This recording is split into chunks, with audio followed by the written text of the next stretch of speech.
바티칸은 세계에서 가장 부유한 종교기관이다. 그곳의 그림들, 바실리카들, 값을 매길 수 없는 보물들은 국가 전체의 박물관들과도 견줄 만하다. 그 은행은 조용히 수십억 달러를 관리한다. 그 영향력은 월스트리트에서 지구상 가장 가난한 마을들에 이르기까지 미친다. 그러나 대부분의 사람들이 결코 생각하지 못하는 부분이 있다.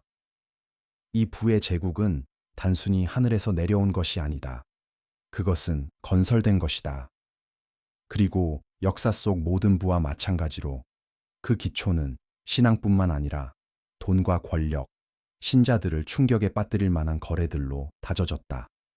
이것은 신학에 관한 이야기가 아니다. 경제학에 관한 이야기다. 왜냐하면 바티칸부의 역사는 영적 운동이 어떻게 금융제국으로 변모했는지, 그리고 돈이 어떻게 종교의 산소가 되었는지에 관한 이야기이기 때문이다. 그리고 그 시작은 기독교가 합법화된 순간부터다. 기원 후 313년, 로마 황제 콘스탄티누스는 밀라노 칙령을 발표해 기독교를 합법화하고 수세기 동안의 박해를 종식시켰다.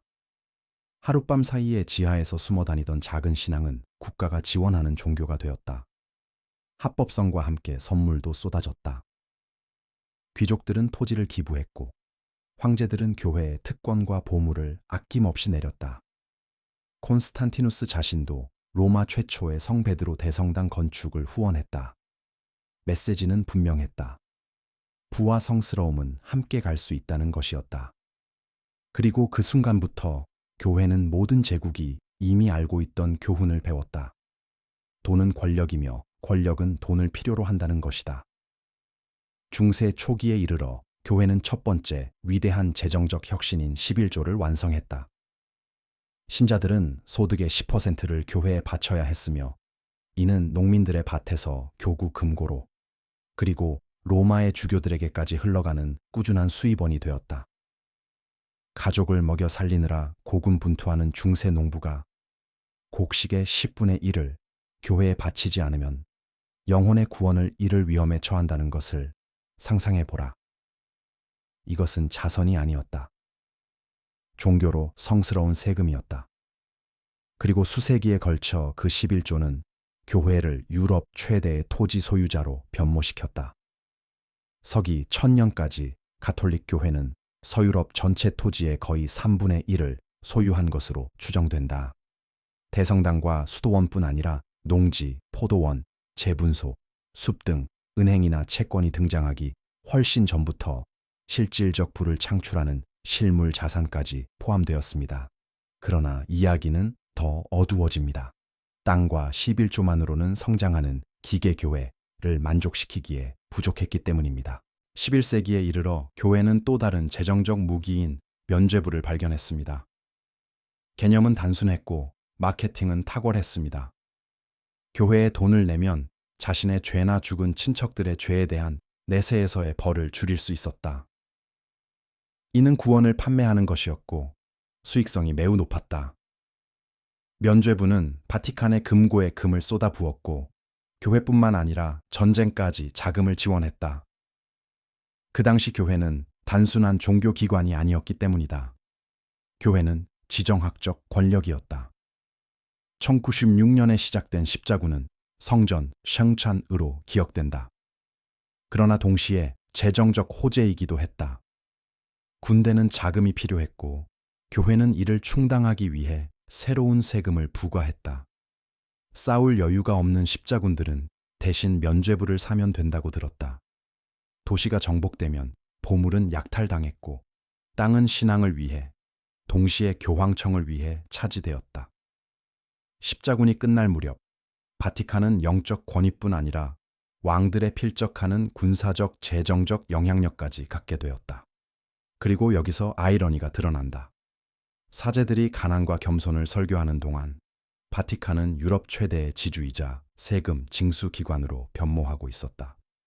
평범한 가정들은 탐욕의 위험성에 대한 설교를 들었지만 교회는 어떤 군주도 따라잡을 수 없는 규모로 부를 축적하고 있었다. 이는 모든 제국에서 반복되는 패턴이다. 백성들에게 전하는 도덕적 이야기와 그 뒤에 숨겨진 재정적 기계장치. 중세 후반에 이르러 바티칸은 지주에서 금융가로 성장했다. 르네상스 시대가 되자 바티칸은 돈과 정치의 거대 권력 중심지가 되었다.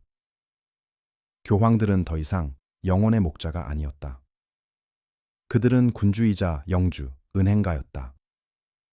그리고 모든 통치자처럼 그들은 가난한 이들을 먹여 살리거나 교회를 유지하기 위해서만이 아니라 군대를 지원하고 예술가들을 후원하며 경쟁하는 군주들을 압도하기 위해 현금이 필요했다.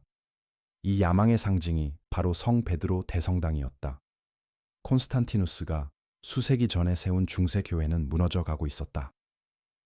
1500년대에 이르러 교황들은 새로운 성당을 원했다. 기독교 세계의 모든 것을 압도할 만큼 거대하고 웅장한 대성당을 말이다. 그러나 웅장함에는 대가가 따르며 이를 충당하기 위해 바티칸은 면죄부 판매에 더욱 박차를 가했다. 설교자들은 유럽 전역을 누비며 연옥에서의 시간을 줄여준다는 증서를 팔았다. 마케팅은 뻔뻔하기 짝이 없었다.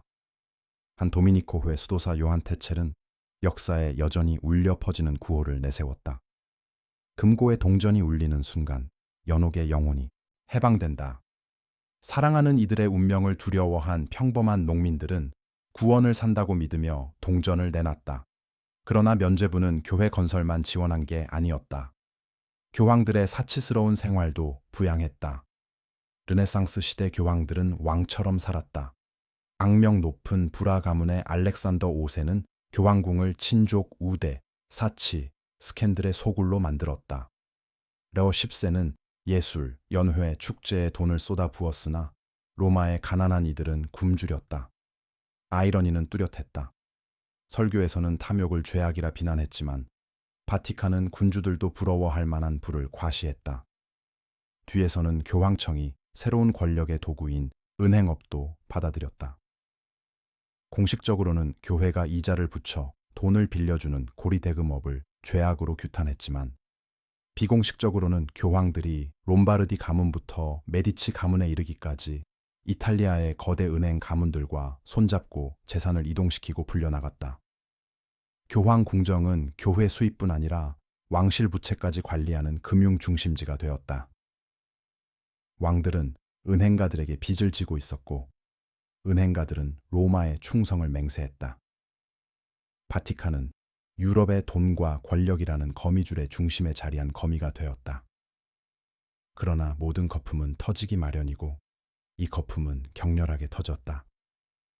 1517년 마르틴 루터라는 독일 수도사가 비텐베르크 교회 문에 95개 조항의 논제를 못 박으며 면죄부를 사기라고 규탄했다. 그는 구원이 돈으로 살 수 없다고, 교회가 신앙을 장터로 전락시켰다고, 로마의 부가 가난한 이들의 절망 위에 세워졌다고 주장했다. 그의 항의는 종교 개혁을 촉발시켜 유럽을 둘로 갈라놓았다. 갑자기 한때 바티칸의 황금알을 낳는 거위였던 면죄부는 부패의 상징이 되어 온 나라가 로마로부터 떨어져 나갔다. 아이러니가 이보다 더 날카로울 수 없었다. 가톨릭의 보석인 성 베드로 대성당을 지은 바로 그 계획이 기독교에 대한 독점권을 산산조각낸 반란을 촉발한 것이다. 부는 영광을 쌓았지만 동시에 원한도 쌓았다. 그리고 원한은 어떤 제국도 통제할 수 없는 유일한 화폐다. 1600년대에 이르러도 바티칸은 여전히 방대한 영지와 부를 소유하고 있었다. 그러나 종교개혁은 그 위상에 영구적인 타격을 입혔다. 더 이상 도전받지 않는 존재가 아니었다. 그럼에도 바티칸은 동일한 공식을 고수했다. 겉으로는 신앙, 속으로는 돈. 그리고 모든 강대국처럼 적응해 나갔다. 유럽의 충성심 절반을 잃은 후에도 바티칸은 신앙을 재무제표로 전환하는 새로운 방법을 찾아낼 것이기 때문이다. 수세기 동안 바티칸의 부는 토지, 11조, 면죄부에서 비롯되었다. 그러나 19세기에 그 제국은 균열이 생겼다. 1870년 교회가 직접 통치하던 이탈리아 중부의 광대한 영토인 교황령이 새로 통일된 이탈리아 국가에 의해 점령당했다. 하룻밤 사이에 교황은 그의 토지, 임대료, 군대를 모두 잃었다. 바티칸은 영토 제국에서 영적 제국으로 변모했고 많은 이들은 그 재정적 권력이 끝났다고 생각했다. 그러나 역사는 돈 위에 세워진 기관들이 쉽게 포기하지 않음을 보여준다. 1929년 20세기 가장 간과된 협정 중 하나인 라테라노 조약으로 부활이 찾아왔다. 무솔리니는 자신의 파시스트 정권에 교황의 지지를 확보하기 위해 바티칸과 협정을 체결했다. 이 협정은 교황청에 바티칸 시국에 대한 주권을 부여했지만 더 중요한 것은 잃어버린 영토에 대한 막대한 보상금을 지급했다는 점이다. 현금 7억 5천만 리라와 정부 채권 10억 리라. 현재 가치로 환산하면 수십억 달러에 달하는 금액이었다. 교회는 재정적 붕괴 직전에서 갑작스러운 재앙을 맞았다. 유럽에서 가장 오래된 기관에 대한 구제 금융이었고 그 축복이 필요한 독재자가 대가를 치른 것이다. 이 자금으로 바티칸은 새로운 금융기관인 종교사업원 Institute for Religious Works, 일명 바티칸 은행을 설립했다. 공식적으로는 수도회와 자선단체의 자금을 관리했으나 실제로는 어둠의 금융 거점으로 변모했다. 비밀리에 운영되며 대부분의 감독에서 벗어나 빠르게 세계 정치에 깊이 관여하게 되었다. 냉전 시기 바티칸 자금은 반공운동 자금 지원에 활용되었다. 1980년대에는 엠브로시아노 은행 스캔들의 중심에 섰다. 수십억이 증발했고 신의 은행가로 불리던 로베르토 칼비가 런던 블랙파이어 다리 아래에서 벽돌을 주머니에 가득 넣은 채 목매달린 차에 발견되었다. 그의 죽음은 살인으로 판명되었고 바티칸 은행이 마피아 조직, 정보기관, 그리고 오늘날까지도 그 명성을 훼손하는 자금 세탁 계획과 연관되어 있다는 소문이 돌았다. 아이러니가 이보다 더 극명할 수 없다. 가난과 겸손을 설교하는 기관이 대부분의 기업보다 금융의 어두운 기술을 더 잘 숙달했다. 토지와 면죄부를 통해 부를 축적한 뒤 조약과 은행을 통해 부활시켰으며 월가의 거물들도 감탄할 만한 다층적 비밀주의로 이를 방어했다. 암브로시아노 사건부터 마피아 자금 세탁 의혹에 이르기까지 스캔들이 터져 나왔지만 바티칸은 실패할 수 없을 만큼 신성시대였다. 오늘날 바티칸의 정확한 부는 수수께끼다. 미켈란젤로의 시나올의 예배당, 라파엘로의 프레스코와 같은 값을 매길 수 없는 미술품들은 팔 수 없지만 수십억 달러를 대표한다. 토지 보유와 투자 규모는 여전히 방대하지만 여러 기관의 장막에 가려져 있다. 공식적으로 바티칸은 소박한 연간 예산을 주장한다. 그러나 역사를 연구한 사람이라면 누구나 겉모습은 환상이며 환상은 권력의 도구임을 안다. 여기서 교훈이 나온다. 바티칸의 부는 하늘에서 떨어진 것이 아니다. 모든 제국이 사용해온 동일한 도구들로 설계되고 축적되고 방어되었다. 세금, 토지 강탈, 면죄부, 조약, 그리고 은행.